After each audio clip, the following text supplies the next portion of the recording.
Libro 2. De la naturaleza, acumulación y empleo del capital. Capítulo 5. De los distintos empleos de los capitales.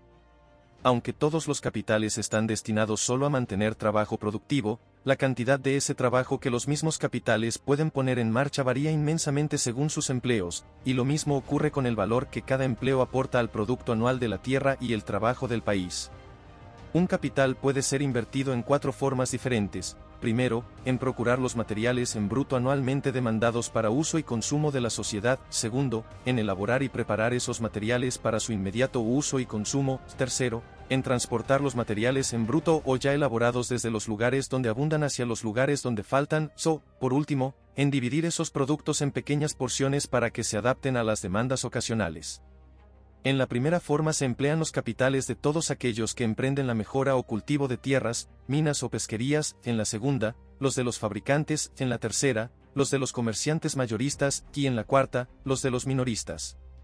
Es difícil concebir una forma de emplear un capital que no pueda ser clasificada en alguna u otra de estas 4. Cada uno de estos 4 métodos de invertir un capital es fundamentalmente necesario para la existencia o extensión de los otros 3, o para la conveniencia general de la sociedad. Si no se emplease un capital en suministrar materias primas en bruto con un cierto grado de abundancia, no podrían existir ni industria ni comercio. Si no se emplease un capital para elaborar aquellos materiales en bruto que requieren mucha preparación antes de estar listos para su uso y consumo, o bien no serían producidos jamás, porque no habría demanda para ellos, o si se produjeran espontáneamente no tendrían ningún valor de cambio y no podrían añadir nada a la riqueza de la sociedad. Si no se emplease un capital en el transporte, sea de materias primas o artículos elaborados, desde los lugares donde abundan hacia los lugares donde faltan, no se produciría de ellos más que lo necesario para el consumo en las proximidades de su lugar de producción. El capital del comerciante intercambia el exceso de producción en un sitio por el de otro, y así estimula la actividad y aumenta el bienestar en ambos. Si no se emplease un capital en separar y dividir ciertas porciones de las materias primas o los artículos manufacturados en secciones pequeñas que se adapten a las demandas ocasionales de quienes los necesitan, cada persona se vería obligada a comprar una cantidad de bienes superior a lo que le exigen sus necesidades inmediatas. Si no existiese el oficio del carnicero, por ejemplo, cada persona debería comprar cada vez una res o una oveja entera.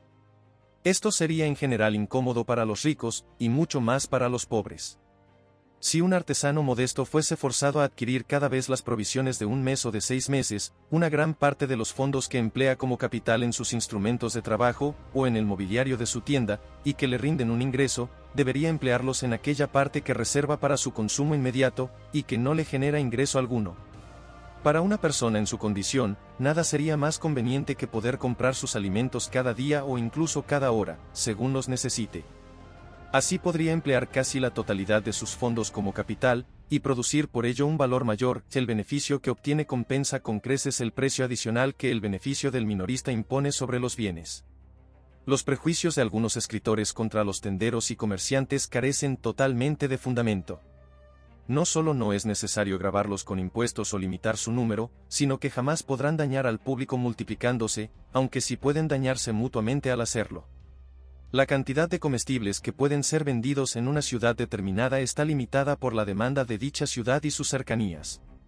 El capital, entonces, que puede ser empleado en el negocio de las tiendas de comestibles no puede exceder el que sería suficiente para comprar dicha cantidad. Si ese capital se divide entre 2 tenderos diferentes, su competencia hará que ambos vendan más barato que si estuviera en manos de uno solo, y si se divide entre 20, su competencia sería mucho mayor, y la posibilidad de que se combinen para elevar el precio mucho menor.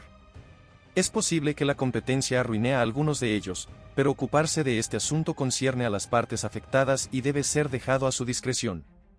Nunca puede perjudicar al consumidor ni al productor, al contrario, tenderá a hacer que los minoristas vendan más barato y compren más caro que si toda la actividad estuviese monopolizada por 1 o 2 personas.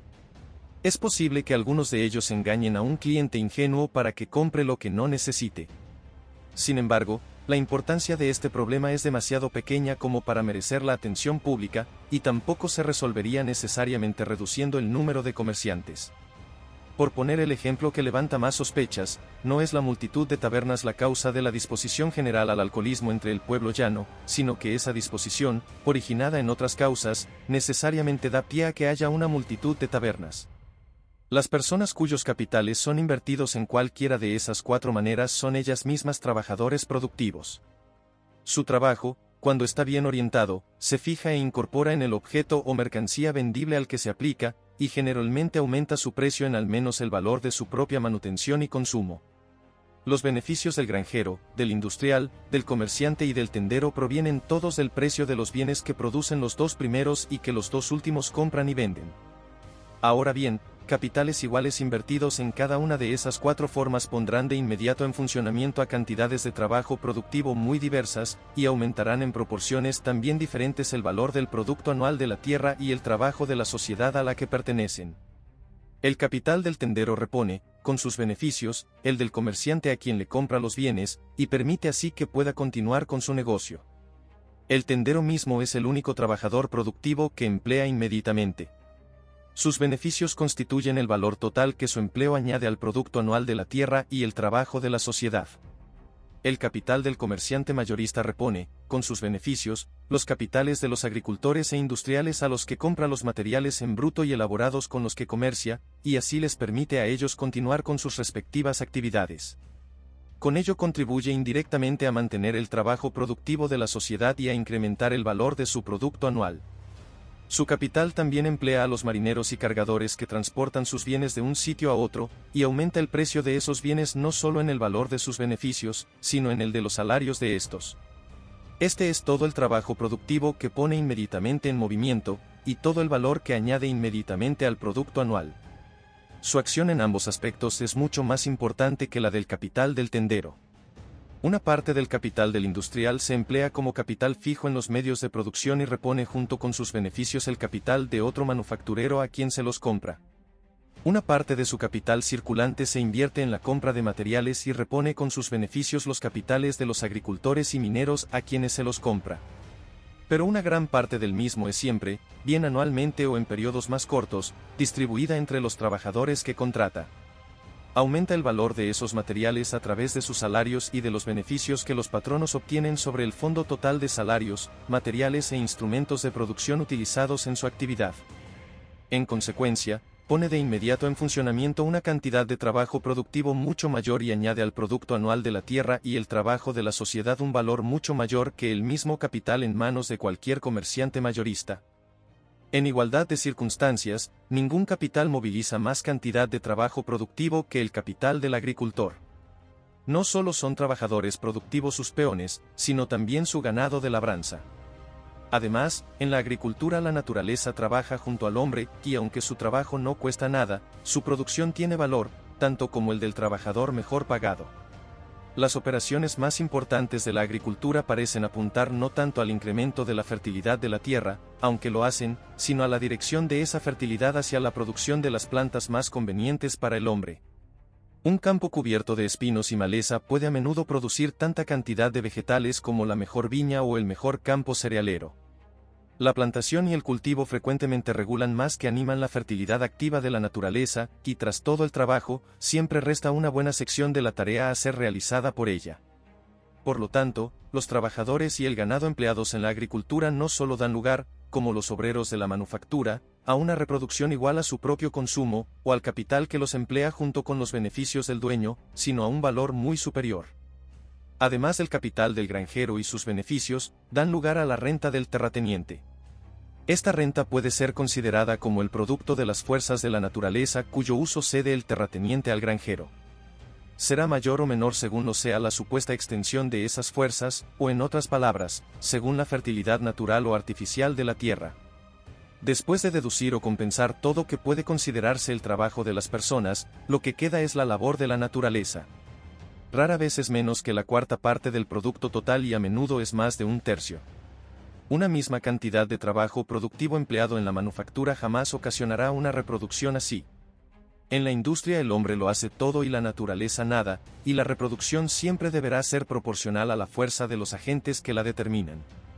Por lo tanto, el capital invertido en la agricultura no solo pone en funcionamiento una cantidad de trabajo productivo mayor que el mismo capital invertido en la industria, sino que en proporción al trabajo productivo que emplea, añade al producto anual de la tierra y el trabajo del país, a la riqueza e ingresos reales de sus habitantes, un valor mucho mayor. De todas las formas en que un capital se puede invertir, es con diferencia la más beneficiosa para la sociedad.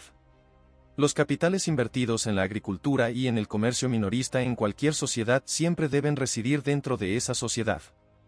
Su empleo está limitado a lugares concretos, una granja y una tienda. Y también, aunque haya excepciones, deben pertenecer a miembros residentes de dicha sociedad. El capital de un comerciante mayorista, por el contrario, no tiene una residencia necesaria en ninguna parte, y puede vagar de lugar en lugar, según pueda comprar barato y vender caro. El capital de un industrial evidentemente debe residir donde su manufactura se lleva a cabo, pero donde deba tener lugar no está necesariamente determinado. Muchas veces puede hallarse localizado a gran distancia tanto del lugar donde surgen las materias primas como del lugar donde la manufactura elaborada es consumida. Lyon está muy lejos tanto de los sitios que le suministran los materiales para sus productos como de los que los consumen. Las personas elegantes de Sicilia visten sedas elaboradas en otros países con materiales que produce el suyo propio. Una parte de la lana de España es elaborada en Gran Bretaña, y parte de esos tejidos es después enviada nuevamente a España. El que el comerciante cuyo capital exporta el producto excedente de una sociedad sea nativo o extranjero resulta de muy poca importancia. Si es un extranjero, el número de los trabajadores productivos es inferior apenas en uno a lo que sucedería si fuese un nativo, y el valor del producto anual de la sociedad inferior solo en los beneficios de esa persona. Los marineros o cargadores que contrata pueden pertenecer indiferentemente a su país, al país de su patrono o algún tercer país, de igual forma que si fuese un nativo. El capital de un extranjero añade valor al producto excedente de la sociedad igual que el de un nativo, al intercambiarlo por algo para lo que exista una demanda local. Repone con la misma eficacia el capital de la persona que produce ese excedente y le permite que continúe con su negocio, es decir, el servicio mediante el cual el capital de un comerciante mayorista fundamentalmente contribuye a sostener el trabajo productivo y a incrementar el valor del producto anual de la sociedad en la que está. Más importante resulta que el capital del industrial resida en el país. Necesariamente pone en marcha una cantidad de trabajo productivo mayor y añade un valor mayor al producto anual de la tierra y el trabajo de la sociedad. Puede, sin embargo, ser muy útil al país aunque no resida en él.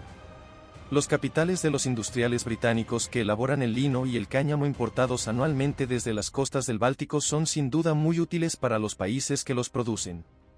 Esos materiales son una parte de la producción excedente de esos países, que de no ser intercambiada anualmente por algo que tiene allí una demanda carecerían de valor y dejarían pronto de ser producidos. Los comerciantes que los exportan reponen los capitales de la gente que los producen y los estimulan así a continuar la producción, y los industriales británicos reponen los capitales de esos comerciantes. De igual forma que una persona individual, un país individual puede no tener el capital suficiente para roturar y cultivar todas sus tierras, fabricar y preparar toda su producción en bruto para uso y consumo inmediato, y transportar el excedente tanto de las materias primas como de los artículos elaborados a esos mercados remotos donde pueden ser intercambiados por algo para lo que exista demanda en el país. Los habitantes de muchas partes de Gran Bretaña no tienen capital suficiente para roturar y cultivar todas sus tierras. Una buena parte de la lana de los condados del sur de Escocia, tras un extenso trayecto a lo largo de muy deficientes carreteras, es manufacturada en Yorkshire, a falta de capitales para elaborarla en la propia región. Hay bastantes ciudades industriales pequeñas en Gran Bretaña cuyos habitantes no poseen el capital suficiente para transportar el producto de su industria a esos mercados distantes donde hay demanda para él. Si existen comerciantes entre ellos, son solo agentes de comerciantes más ricos que residen en las grandes ciudades. Cuando el capital de un país no es suficiente para todos esos tres objetivos, la cantidad de trabajo productivo que ponga en funcionamiento dentro del país será mayor en proporción a la cuota del capital que sea invertida en la agricultura, y lo mismo sucederá con el valor que su inversión añada al producto anual de la tierra y el trabajo de la sociedad. Detrás de la agricultura, el capital invertido en la industria moviliza a una cantidad de trabajo productivo mayor y añade más valor al producto anual. El invertido en el comercio de exportación tiene el efecto menor de los tres.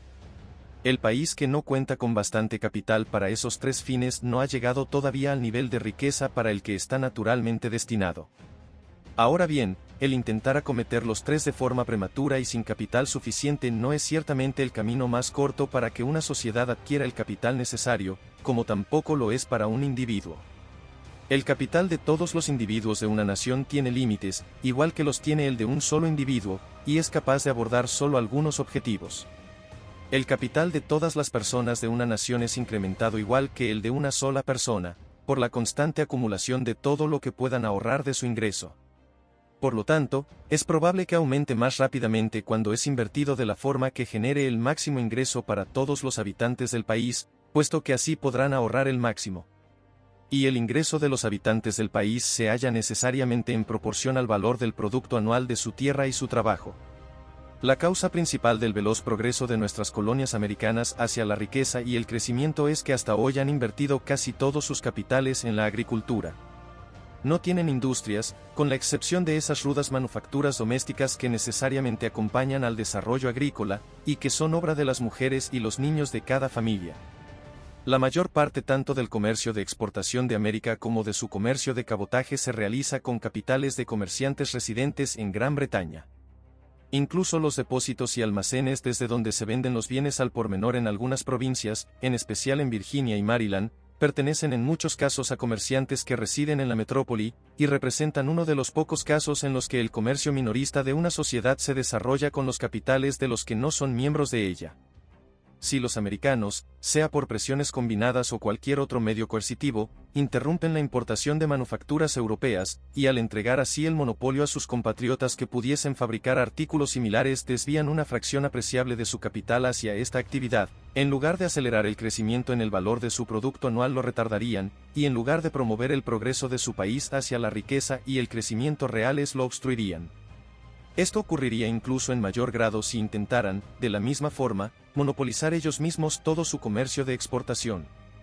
Es verdad que las etapas de la prosperidad humana no parecen haber sido jamás tan prolongadas como para permitir a un gran país adquirir el capital suficiente para los tres propósitos, salvo quizás si hemos de creer los extraordinarios relatos acerca de la riqueza y los cultivos en China, en el antiguo Egipto y el antiguo estado del Indostán.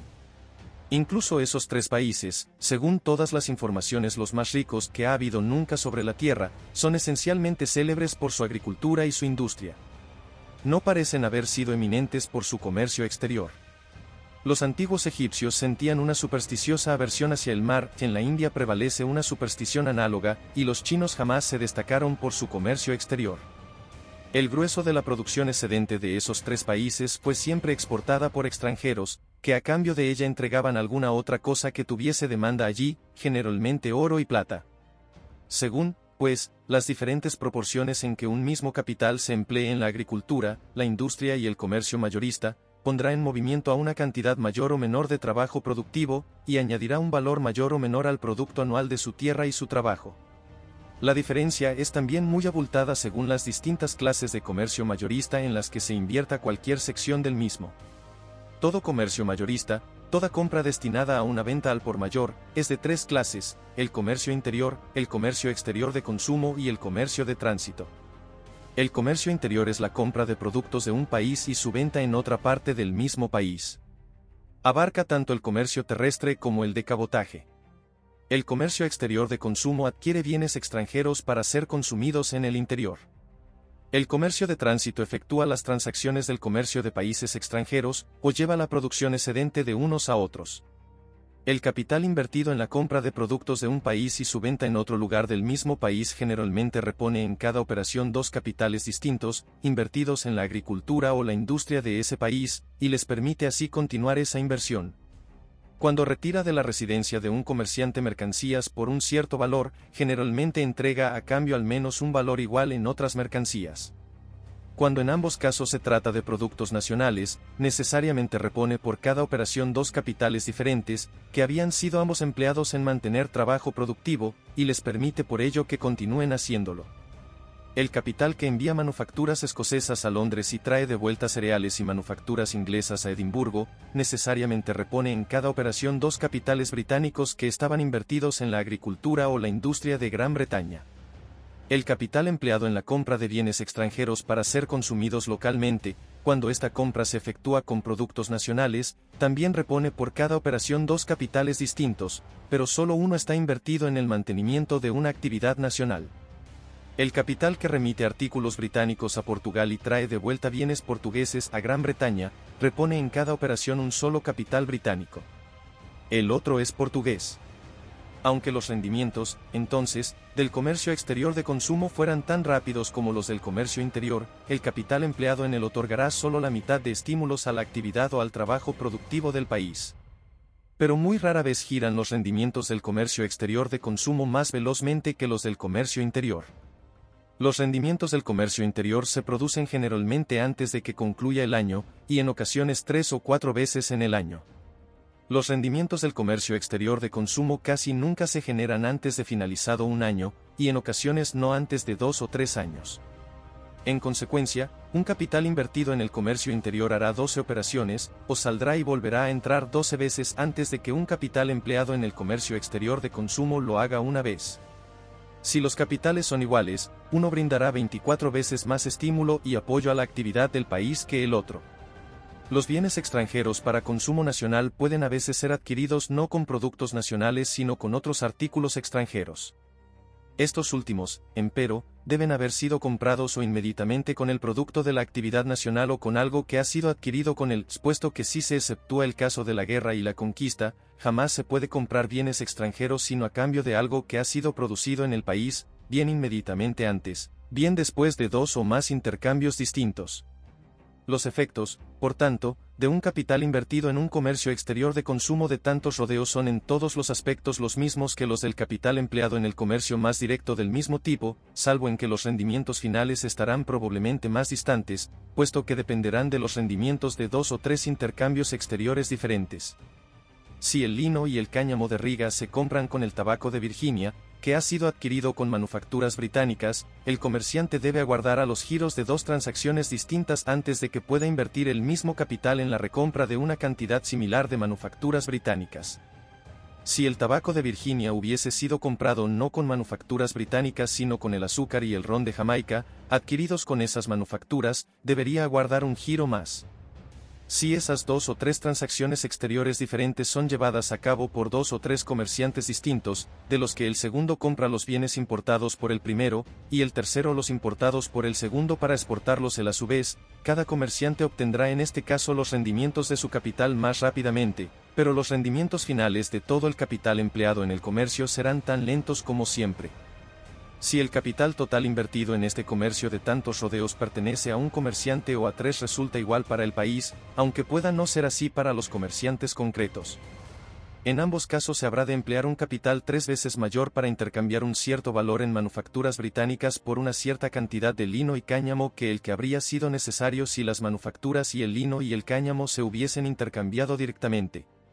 Por eso, el capital total invertido en un comercio exterior de consumo de tantos rodeos brindará generalmente menos estímulo y apoyo al trabajo productivo del país que un capital igual invertido en un comercio más directo de la misma clase.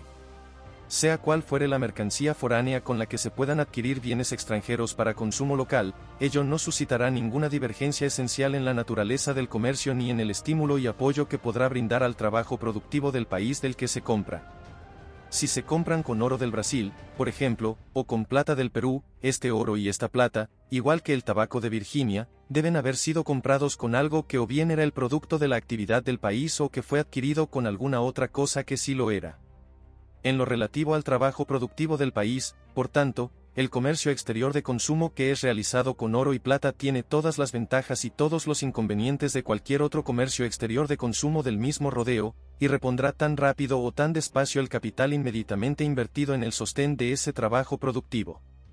Parece incluso tener una ventaja sobre otro comercio exterior similar. El transporte de esos metales de un sitio a otro, al ser de pequeño volumen y gran valor, es menos costoso que el de casi cualquier otro artículo extranjero del mismo valor.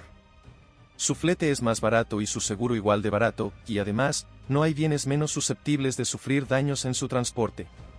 Por consiguiente, se podrá frecuentemente comprar una cantidad igual de bienes extranjeros con una cantidad menor del producto de una actividad nacional utilizando oro y plata que recurriendo a cualquier otra mercancía extranjera. La demanda del país podrá así ser abastecida mejor y a un precio menor de esta forma que de ninguna otra. Más adelante tendré ocasión de estudiar con más detenimiento la posibilidad de que un comercio de esta clase, por la continua exportación de dichos metales, contribuya a empobrecer al país que lo practica. La sección del capital de un país invertida en el comercio de tránsito es totalmente retirada del sostén del trabajo productivo de dicho país y se destina a mantener el de países extranjeros. Aunque en cada operación pueda reponer dos capitales, ninguno de ellos pertenecerá al país en cuestión. El capital de un comerciante holandés que lleva cereales de Polonia a Portugal y trae de vuelta a Polonia los frutos y los vinos de Portugal repone en cada operación dos capitales, ninguno de los cuales ha sido invertido en sostener el trabajo productivo de Holanda, uno lo apoya en Polonia y otro en Portugal. Lo único que retorna regularmente a Holanda son los beneficios, que constituyen la única adición que este comercio necesariamente aporta al producto anual de la tierra y el trabajo de dicho país. Es verdad que cuando el comercio de tránsito de un país determinado recurre a barcos y marineros de ese país, la parte del capital invertido que paga el flete se distribuye entre, y moviliza a un cierto número de trabajadores productivos del país. Casi todas las naciones que han tenido una participación respetable en el comercio de tránsito lo han realizado de hecho de esa manera. El comercio mismo ha derivado su nombre de esa circunstancia, al ser las gentes de esos países los transportistas hacia otros países. Pero no es esencial a la naturaleza del comercio que sea así.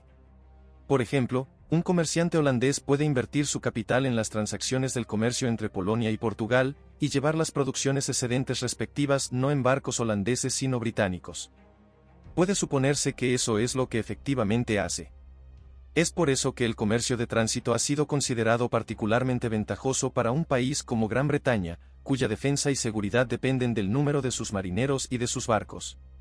Pero el mismo capital puede emplear a tantos marineros y barcos en el comercio exterior de consumo, o incluso en el comercio interior, si se realiza con navegación de cabotaje, que en el comercio de tránsito. El número de marinos y navíos que un capital determinado puede emplear no depende de la naturaleza del comercio sino en parte de la proporción entre el volumen de los bienes y su valor, y en parte de la distancia entre los puertos que haya que tocar, y en especial de la primera de estas circunstancias. El comercio del carbón entre Newcastle y Londres, por ejemplo, emplea más barcos que todo el comercio de tránsito de Inglaterra, aunque esos puertos no se hallan muy alejados. Por lo tanto, el forzar mediante estímulos extraordinarios hacia el comercio de tránsito a una fracción mayor del capital de cualquier país que la que naturalmente se invertiría en el mismo no siempre expandirá la flota de ese país. El capital, entonces, empleado en el comercio interior de cualquier país brindará generalmente estímulo y mantenimiento a una mayor cantidad de trabajo productivo de ese país, e incrementará el valor de su producto anual más que un mismo capital invertido en el comercio exterior de consumo, y el capital empleado en este último comercio en ambos aspectos tiene una ventaja incluso mayor sobre un capital igual empleado en el comercio de tránsito. La riqueza de todo país, y su poder en la medida en que el poder depende de la riqueza, estará siempre en proporción al valor de su producto anual, el fondo del cual se pagan todos los impuestos. Pero el gran objeto de la economía política de cualquier país es incrementar la riqueza y el poder de ese país. No debería, por tanto, otorgar preferencia o estímulo superior al comercio exterior de consumo sobre el comercio interior, ni al comercio de tránsito sobre ninguno de los otros dos. No debería ni forzar ni atraer hacia ninguno de esos dos canales una cuota mayor del capital del país de la que naturalmente fluiría hacia ellos espontáneamente. Ahora bien, cuando el curso de las cosas, sin restricciones ni violencias, naturalmente da lugar a cada una de esas diversas ramas del comercio, entonces no solo resultan ventajosas, sino necesarias e indispensables. Cuando la producción de cualquier rama concreta de la economía supera a la demanda del país, el excedente debe remitirse al exterior, y ser intercambiado por algo para lo que exista una demanda en el país. Sin esa exportación, una parte del trabajo productivo del país deberá cesar y el valor de su producto anual disminuir. La tierra y el trabajo de Gran Bretaña producen más cereales, tejidos de lana y herramientas que lo que requiere la demanda nacional. Es solo mediante esa exportación que este excedente puede adquirir un valor suficiente para compensar el trabajo y los gastos que comporta su producción. Las cercanías de la costa marítima o de las orillas de los ríos navegables resultan localizaciones ventajosas para la industria solo porque facilitan la exportación e intercambio de las producciones excedentes por otras cosas más demandadas allí. Cuando los bienes extranjeros adquiridos así con la producción local es sedentaria, son ellos mismos sedentarios con respecto a la demanda nacional, el sobrante de ellos debe ser enviado otra vez al exterior, e intercambiado por algo que tenga más demanda en el país. Unas 96.000 barricas de tabaco se compran anualmente en Virginia y Maryland con parte de la producción excedente de Gran Bretaña. Pero la demanda de Gran Bretaña no absorbe quizás más de 14.000. Si las 82.000 restantes, por tanto, no pudieran ser exportadas a cambio de algo que tuviese más demanda en el país, su importación deberá detenerse de inmediato, y con ella el trabajo productivo de todos aquellos habitantes de Gran Bretaña que en la actualidad están ocupados preparando los bienes con los que esas 82.000 barricas son adquiridas anualmente. Esos bienes, que son parte del producto de la tierra y el trabajo de Gran Bretaña, al no tener mercado nacional y al serles suprimido el que tenían en el exterior, deberán dejar de producirse. El comercio exterior de consumo con más rodeos, por lo tanto, puede en algunas ocasiones ser tan necesario como el más directo para mantener el trabajo productivo del país y el valor de su producto anual. Cuando el capital de un país aumenta en tal grado que no puede ser todo invertido en abastecer el consumo y mantener el trabajo productivo de ese país, el excedente rebosa hacia el comercio de tránsito y es invertido en cumplir el mismo papel en otros países. El comercio de tránsito es el efecto natural y el síntoma de una copiosa riqueza nacional, pero no es una causa natural de la misma. Los hombres de Estado que intentaron favorecerlo con estímulos especiales confundieron el efecto y el síntoma con la causa.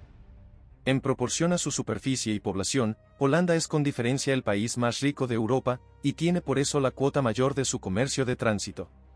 Inglaterra, quizás el segundo país más rico de Europa, posee también una participación relevante en el mismo, aunque lo que habitualmente se considera comercio de tránsito de Inglaterra es probablemente a menudo nada más que un comercio exterior de consumo con rodeos. Así son, en buena medida, los comercios por los que se llevan a los mercados europeos los bienes de las Indias orientales y occidentales, y de América. Esos bienes son generalmente adquiridos o bien inmediatamente con la producción británica o con alguna otra cosa que ha sido comprada con esa producción, y los rendimientos finales de esos comercios son habitualmente usados o consumidos en Gran Bretaña. El comercio realizado con buques británicos en los diversos puertos del Mediterráneo, y algún comercio similar llevado a cabo por mercaderes británicos entre puertos de la India, representan probablemente las ramas principales de lo que es en realidad el comercio de tránsito de Gran Bretaña. La extensión del comercio interior y del capital que puede ser invertido en el mismo, se halla necesariamente limitada por el valor del producto excedente de todos esos lugares apartados del país que tienen la oportunidad de intercambiar sus producciones respectivas mutuamente. La del comercio exterior de consumo está limitada por el valor de la producción excedente del conjunto del país y de lo que pueda ser comprado con ella. La del comercio de tránsito está limitada por el valor de la producción excedente de todos los países del mundo. Su extensión posible, entonces, es en cierto modo infinita en comparación a la de los otros dos, y puede ser capaz de absorber los mayores capitales. El motivo que determina que el propietario de un capital cualquiera lo invierta en la agricultura, o la industria, o en alguna rama particular del comercio mayorista o minorista, es exclusivamente la consideración de su propio beneficio privado. Las diferentes cantidades de trabajo productivo que puede poner en funcionamiento, y los distintos valores que puede añadir al producto anual de la tierra y el trabajo de la sociedad, según se emplee en una u otra actividad, jamás entran en sus pensamientos. En consecuencia, en países donde la agricultura es el quehacer más rentable, y la agricultura y la roturación las vías más directas hacia una espléndida fortuna, los capitales de los individuos serán naturalmente invertidos en la forma más provechosa para el conjunto de la sociedad. Sin embargo, los beneficios de la agricultura no parecen ser superiores a los de las demás actividades en ninguna parte de Europa.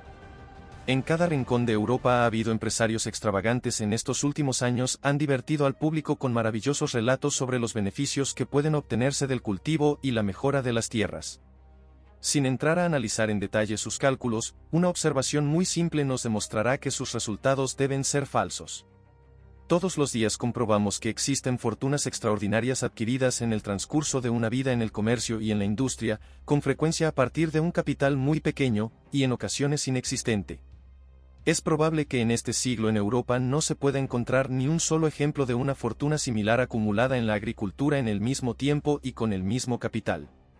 Asimismo, en todos los grandes países de Europa hay mucha tierra buena todavía sin cultivar, y la mayor parte de la que está cultivada está lejos de haber sido mejorada todo lo que podría. La agricultura, en consecuencia, está en casi todas partes en condiciones de absorber un capital mucho mayor del que se ha invertido en ella hasta hoy. En los 2 libros siguientes explicaré con detalle las circunstancias de la política de Europa que han otorgado a las actividades de las ciudades una ventaja sobre las del campo tan considerable que hacen que las personas particulares a menudo consideren más ventajoso emplear sus capitales en los más distantes comercios de tránsito de Asia y América que en mejorar y cultivar las tierras más fértiles de su propia región.